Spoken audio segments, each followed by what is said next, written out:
হ্যাঁ হ্যাঁ, ওই থোকাটা। আরে ওই থোকাটা পারো। আরে না, ওটা না, পাশেরটা পাশেরটা। দূর দূর, লগাটা তো ওইখানে যাচ্ছেই না, আরো বড় লগা লাগবে। ও, এর থেকে বড় লগা নেই? হ্যাঁ আছে তো, বাড়িতে আছে। তাহলে চলো বাড়ি থেকে নিয়ে আসি। কি গো, আজকে কি আর খাওয়া দাওয়া লাগবে না নাকি? সারাদিন গাছের আম পারলেই হবে? এই তো একটু পরেই যাচ্ছি। না না, একটু পরে আসলে হবে না, এখনই আসতে হবে। খাবার বেড়ে রেখেছি, তোমার জন্য কি এখন বসে থাকবো? তাড়াতাড়ি আসো। এই তুইও আয়, খেয়ে যা, তারপর যা করার কর। অমিত চলো, এখন না গেলে তোমার বোন আবার চেঁচামেচি করবে। চলো খেয়ে আসি। হ্যাঁ চলো, নাহলে আবার বাড়ি মাথায় করবে। আমি বেড়াতে এসেছি শান্তিপুর। ভীষণ সুন্দর জায়গা, চারিদিক আমবাগানে ভরা।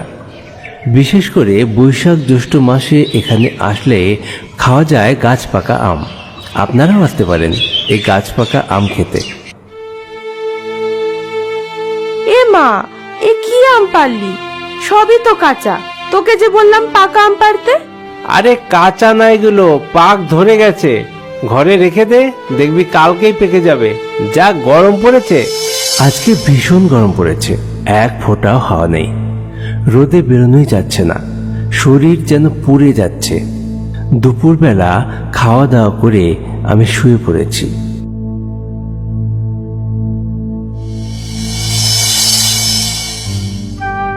টানা 2 ঘন্টা ঘুম দিয়ে উঠে বাইরে বেরিয়ে দেখি চারিদিকটা অন্ধকার হয়ে এসছে। আকাশ ঘন কালো মেঘে ছেয়ে গেছে। বৈশাখ মাস, কালবৈশাখী হওয়াটা স্বাভাবিক, তবে হলে ভালোই হবে।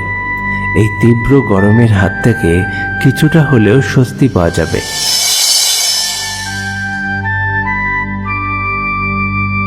কি গো, ঘুম ভাঙলো তোমার? আজকে তো একেবারে অনেক বড় ঘুম দিলে। হ্যাঁ, দুপুরে যা ভালো মন্দ খাইয়েছো, খাওয়ার পরেই ঘুম এসে গেছে। ধুর, এমন কি খাওয়ালাম? এখন চা খাবে তো? হলে মন্দ হয় না। ঠিক আছে, আমি করে আনছি।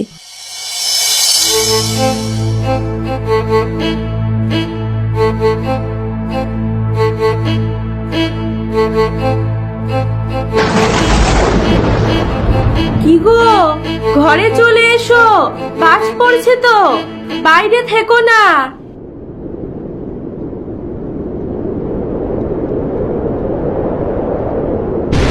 দেখতে দেখতে ঝড় উঠে গেল।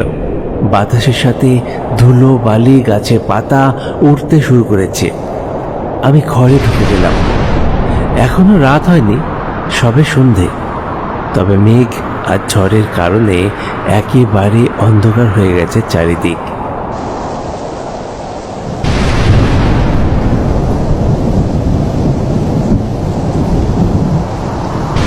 ঘরের সামনের উঠোনে একটা কাঠে রান্না করার উনুন আছে, ওপরে খড় দিয়ে চালা দেওয়া।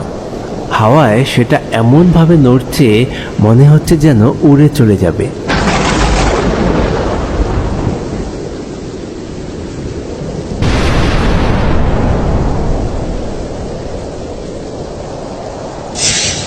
ওহ, কারেন্টটাও চলে গেল। এখন বসে থাকতে হবে অন্ধকারে। ঝড়ের যা দাপট দেখছি, তাতে কোথাও না কোথাও কারেন্টের তার ছিঁড়েছে অবশ্যই। কারেন্ট কখন আসবে তার কোনো ঠিক নেই।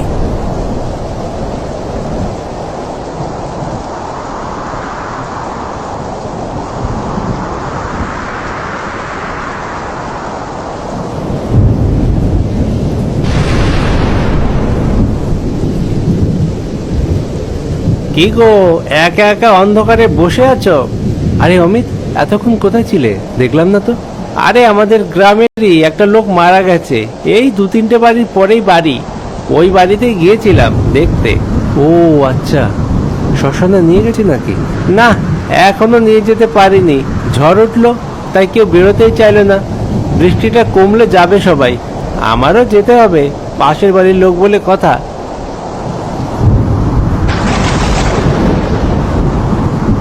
ঝড় বৃষ্টির রাত, চারিদিক ঘুটঘুটে অন্ধকার।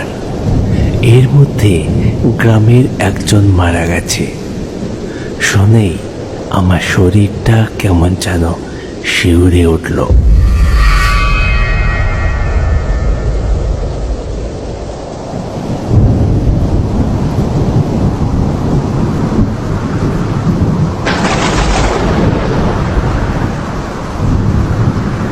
বৃষ্টি থামার কোনো লক্ষণই দেখছি না। মুষলধারায় বৃষ্টি পড়েই যাচ্ছে। দেখতে দেখতে রাত প্রায় 10টা বেজে গেল। কারেন্টও আসছে না। হেরিকেনের আলোতেই রাতের খাওয়া দাওয়া সেরে নিলাম। আজকে রাত্রে কারেন্টের আশা করা বৃথা। শুধু শুধু বসে না থেকে শুয়ে পড়াই ভালো। শুয়ে পড়ব বলে পরিকল্পনা করছি। এই ঘরের ছাতা আছে? হ্যাঁ আছে তো, কি করবে? একটু বাইরে যাব, বাথরুমটা সেরে আসি। এই বৃষ্টিতে বাইরে যাবার কি আছে? ঘরের বাথরুমেই যাও না। না, কারেন্ট নেই, ভিতরে তো অন্ধকার। বাইরেই যাই, বাইরে থেকে কাজ সেরে আসি। কই ছাতাটা কই? ওই দরজার কোণে রাখা আছে, নিয়ে নাও।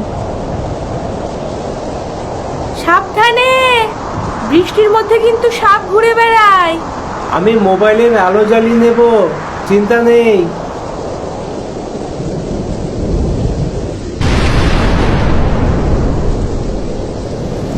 ঘরের ঠিক সামনেই বিরাট বড় আমবাগান। বাড়িঘরের সংখ্যা এখানে অনেক কম। রাতের অন্ধকারে বৃষ্টির মধ্যে বাগানে চলে তো এসছি, কিন্তু যেই মনে পড়ছে গ্রামে কেউ একজন মারা গেছে, ভয়ে গা শিরশির করছে।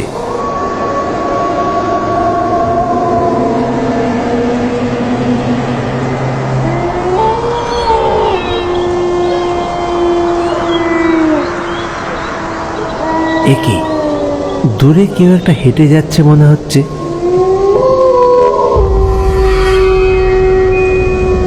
হ্যাঁ, কোনো একটা মানুষ হেঁটে যাচ্ছে। নিশ্চয়ই বাগানের আম চুরি করতে এসছে।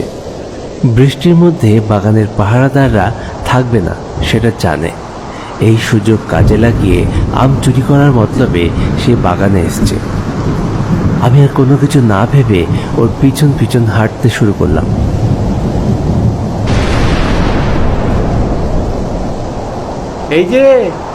এই যে কে তুমি? দাঁড়াও দাঁড়াও বলছি, দাঁড়াও।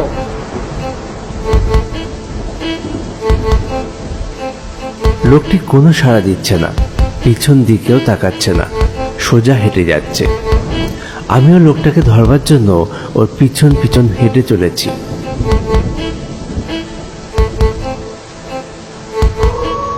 হাঁটতে হাঁটতে হঠাৎ লোকটি দাঁড়িয়ে পড়ল। এই যে, এত রাত্রে বাগানে কি করছেন আপনি? কি ব্যাপার, আম চুরি করতে এসছেন নাকি? গ্রামের লোক ডাকবো? নিজের বাগানের আম কি কেউ নিজে চুরি করে? নিজের বাগানের আম মানে? লোকটা ঘুরে দাঁড়ালো। দেখলাম আমি ওনাকে চিনি। এই কাছেই লোকটার বাড়ি। হয়তো সত্যি এটা ওনার বাগান, পাহারা দিতে এসছে হয়তো। ওহো, আপনি? সরি, আমার ভুল হয়েছে। আমি ভাবছিলাম হয়তো অন্য কেউ বাগানের আম চুরি করতে এসছে। আমায় ক্ষমা করবেন, আমি যাই। এই বলে আমি পিছন দিকে হাঁটতে শুরু করেছি।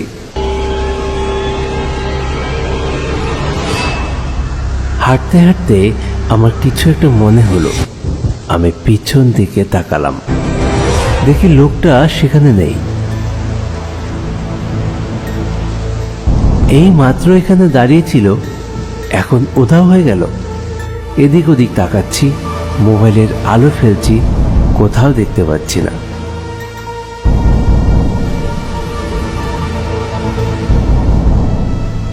এর মধ্যে একটি চাপা গলার শব্দ এলো আমার কানে। আমারে খুঁজতেছ নাকি? আমারে খুঁজতেছ?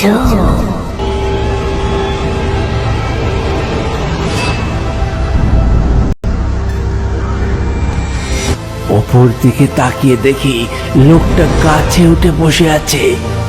কি ভয়ঙ্কর তার চেহারা! চোখ দুটো মনে হচ্ছে যেন বেরিয়ে এসছে, চোখের মনি নেই।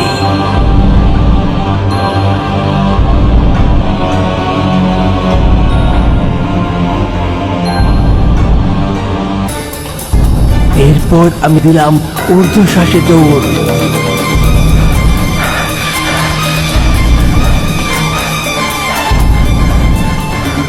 আরে আস্তে আস্তে, পড়ে যাবে তো। তুমি এমন ভাবে দৌড়লে মনে হচ্ছিল যেন তুমি ভূত দেখে এলে।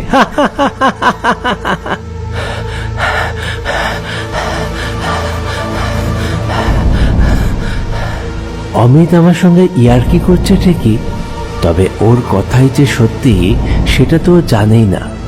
আমিও ওকে আর কিছু বললাম না। চলো ওই বাড়িটা একবার যাই, দেখে আসি মরা নিয়ে কখন বেরোবে। আচ্ছা চলো।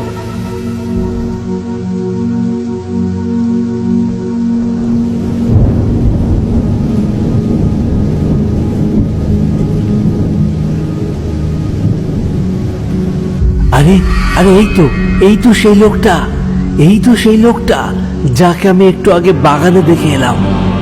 তবে কি উনি ভূত হয়ে বাগানে চলে গেছে?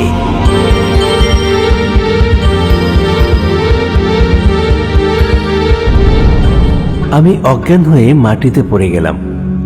যখন আমার জ্ঞান ফিরল, দেখি আমি বিছানা শুয়ে আছি। আমার পাশে বসে আছে রিমি, দাঁড়িয়ে আছে অমিত। কি হয়েছিল তোমার? হঠাৎ করে অজ্ঞান হয়ে গেলে? কি আর শুনবে সেই কথা, থাক, শুধু শুধু ভয় পাবে। আরে বলোই না, শুনি। এরপর আমি যখন ওদেরকে সব কথা বলতে লাগলাম, ওরা প্রচন্ড ভয় পেল। সেই রাত্রে ওরা বা আমি কেউই আর ঘর থেকে বেরোয়নি, ভয়ে ঘরের মধ্যেই ঢুকেছিলাম। আজকের মতো গল্প এখানেই শেষ করছি। পরবর্তী গল্প নিয়ে ফিরছি খুব তাড়াতাড়ি। প্লিজ সঙ্গে থাকুন, ভালো থাকুন আর দেখতে থাকুন আমাদের গল্প। ধন্যবাদ।